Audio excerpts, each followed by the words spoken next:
I think one of the most important questions a person can ask themselves is, am I an optimist or am I a pessimist?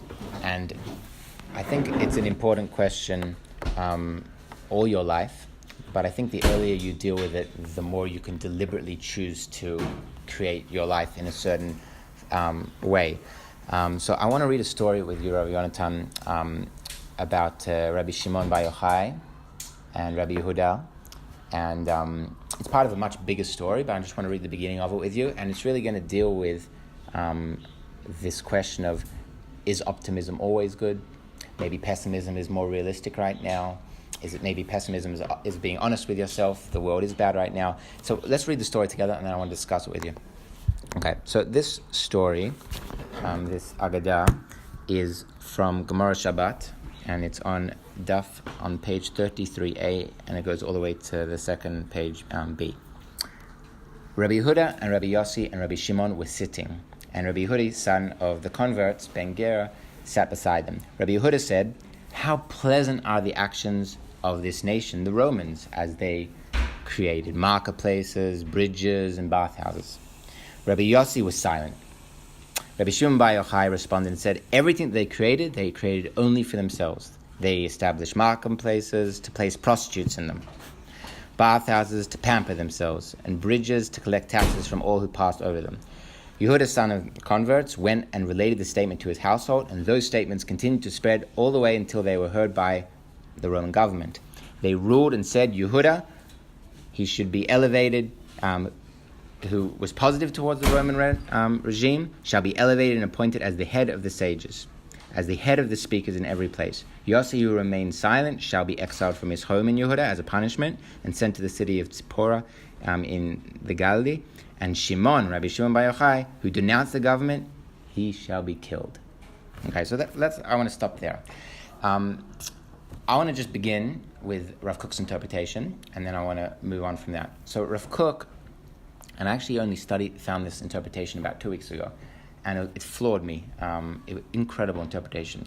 Usually the way people read the story, Rav Yonatan, is Rabbi Shimon bar Yochai was correct. In other words, the Roman government was disgusting, terrible, not just to the Jewish people, to many people. So when he criticizes the government and says, everything they built, they just did for themselves, it's materialistic culture, seems like he's the right one. And, and Rabbi Yehuda, he's the assimilated Jew, he wants to be too liberal, he's too open-minded, he always wants to praise them, he's appeasing them. And Rabbi Yossi is in the middle. But Rav Kook has a different interpretation, and this is a classic Rav Kook kind of hashkafa, philosophy on life. Rav Kook says that Rabbi Yehuda is an optimist, and he's finding the good qualities even in secular Western values. And that's a good thing. We should be aspiring to be like Rabbi Yehuda. He's Rosh Medabrim. He can find the good in every little thing. On the other hand, we should also aspire to be like Rabbi Shimon bar Yochai. Because Rabbi Shimon bar Yochai, he pointed out real negativities in the world, and there are real negativities in the world, and we need to be honest with ourselves sometimes and to say that's a dangerous idea or that's not a healthy attitude towards life. So Rav Kook, he doesn't talk about Rabbi Yossi, but he says Rabbi Yehuda and Rabbi Shimon represent two sides and two ways of thinking. One is the optimist, and one is, I don't want to say the pessimist, but the realist. And Rav Kook says we need to combine these two worlds. Both are correct. When done in extreme ways, they're both incorrect. But when they're done in a balanced way, when we are trying to find good values in the secular world, that's healthy. Shouldn't always be negative. On the other hand, also have to be honest. There are some bad values in the world, and we have to be real with ourselves. Another way of saying this is we need to be a liberal and a conservative. Any thoughts? I feel like this piece touches so much of what is going on today in Eretz Israel and in the broader Jewish world. We've always had a question since the time, though, going back even to the book of Bereshit.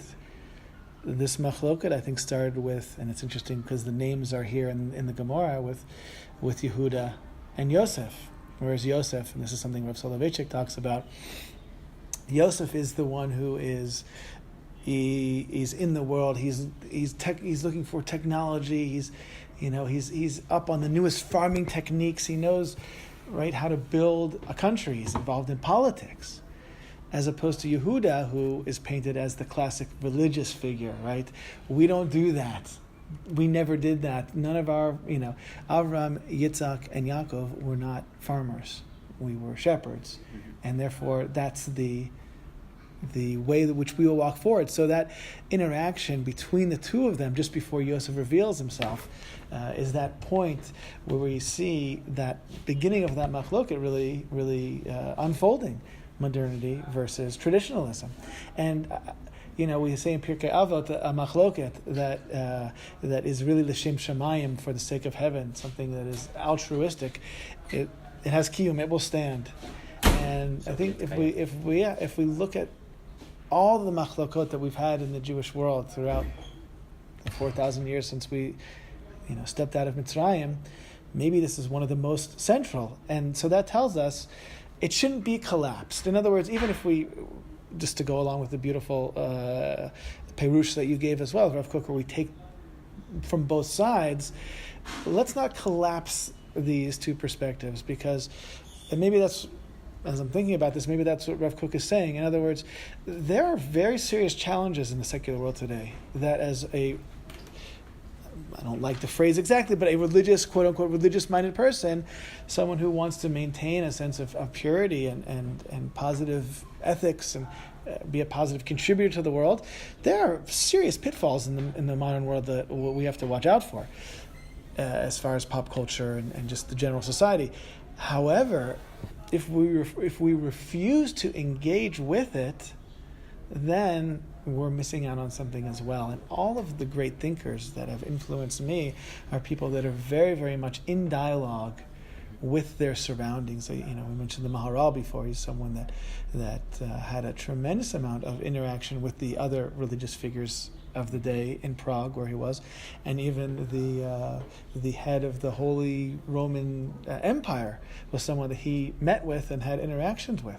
So I think I like that very much, what you're saying about Rav Kook, to walk that line between the two, but again, not to collapse both sides. Both of them need to stand there. And maybe we could add to Rav Kook's interpretation. He didn't talk about this, but Rav Yossi is stuck.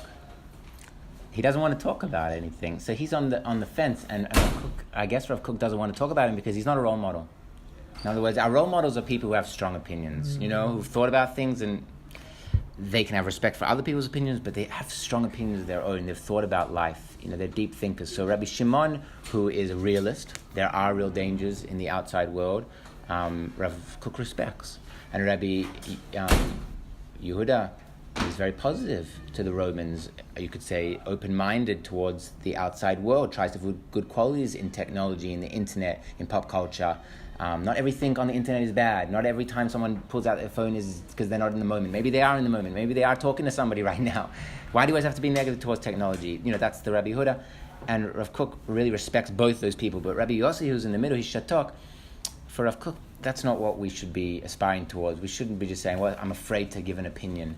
I should be developing my thoughts. And even if I lean a little bit more towards being more conservative, traditional, hold back from being involved, or if I become very open-minded, at least you're trying and developing thought patterns.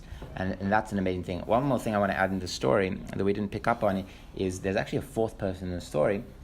Let me just get his name correct, because it's a very important thing. And I think the rabbis, when they wrote this down, were very aware of this. Yehuda ben Gerin, he's a son of a convert. He was just listening to this conversation. And what's interesting is he comes from the outside world. He's a convert, and he's trying to say, well, are Jews optimists? Are they realists? I guess, are they sitting on the fedge? And listen what happens. After they have the conversation, it says that Yehuda, son of converts, went and related their statements to his household. In other words, he told, I guess this is what Jews are like. So it's almost like saying you have to be careful about your words when you're talking about other cultures. Not to put them down too much, because what happens if the person you're sitting in, they're from that culture? You have to have a bit of sensitivity and say, if I'm around somebody, even if I disagree with where they come from, I'm not going to say it in front of them. I have to have emotional care. And maybe they were all a little bit insensitive with that. Or maybe you could say Dafka Rabbi Yehuda was the most sensitive. He was saying positive things about Romans, and maybe this Yehuda, son of Gerim, was coming from Romans. So I think that's like another thing we've got to pick up on this story, that the rabbis, when they wrote it down, they were thinking, like, how did the story get out? How did the Romans find out about it? It's because a person who converted to Judaism might have been insulted. Your second Perush redeems Rabbi Yossi, right? Because he was silent because of a sensitivity he had to other, and we speak in certain ways amongst ourselves, and we speak in other ways when we're speaking to a broader, population. So, I like that reading as well. I very much like what you said about Rabbi Yossi as far as he doesn't get called out because there's something negative about being shotek. We know that there are, there's nothing in Pirkei Avot. There's nothing better for the goof, for the body than shtika. So obviously there are important points to keep our mouth shut and to speak. However, maybe this was a time that was important to stand up and to make a position known. And something I heard from Rav Zalman Melamed, the Rosh Hashiva in Beit, where we live, he talked about Achdut, and I think this is very much in line with the way that Rav Kook speaks about Achdut, which is that a coming together and Achdut and Am Yisrael does not mean that one has to give up on his position in order to meet another person halfway. If that were the case, then it actually means I can totally not accept your position, so therefore I have to... Either we hate each other, we can never come together, or I withdraw my position and accept yours. And obviously, neither one of those is ideal. The ideal concept of Achdut is I hold my position, right, and I stand with it 100%. I'd even be willing to die for it. And that should not take away from you holding your position and being willing to die for it as well, even if those two things are totally opposite. Mm-hmm. Time will tell. If this is L'Shem Shamayim, then the machloket, this creative conflict, will stand. And if not, one of the sides will fall away. Beautiful. And I think maybe just to end, come back to Rav Kook's interpretation. I love that Rav Kook doesn't pick a side.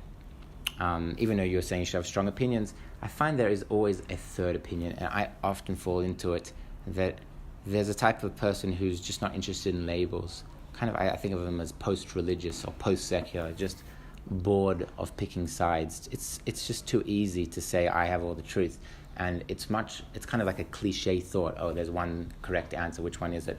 And Rav Kook is always challenging me to say there are opinions in the world.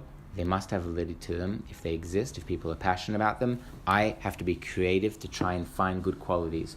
And even Rabbi Shimon, who's negative, that is a good quality. And so yes, anyone who's listening, take this Agada as a challenge.